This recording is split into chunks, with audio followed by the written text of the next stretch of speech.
To Oregon state officials, city leadership, and those responsible for shaping policy, you cannot claim to believe in rehabilitation while continuing to punish people who have already paid the highest price. A man who served nearly 30 years in prison completed his sentence, returned to the community, rebuilt his life, and stepped forward to serve in a community oversight role, was removed from the Community Police Review Board.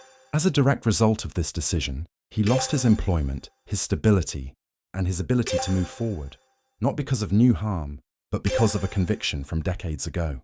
Meanwhile, police officers with active lawsuits, repeated misconduct complaints, and court rulings against them are allowed to remain employed, protected, and empowered. This is not accountability. This is selective punishment.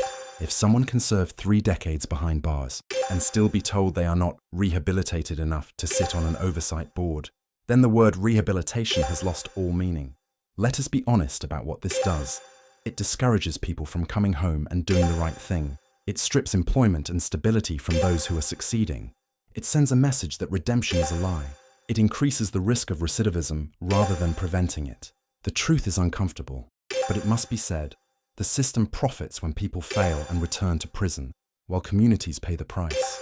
If you truly believe in second chances, then prove it. End policies that impose lifetime punishment after sentences are served. Protect employment and civic participation for returning citizens.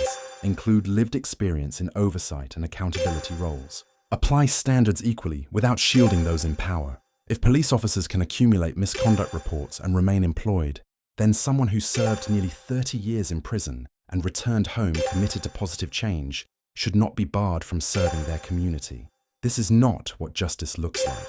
This is not how safer communities are built. We are calling on state and city leadership to act, not with words, but with real policy change.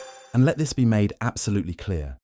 Release by commutation does not mean a sentence was not completed.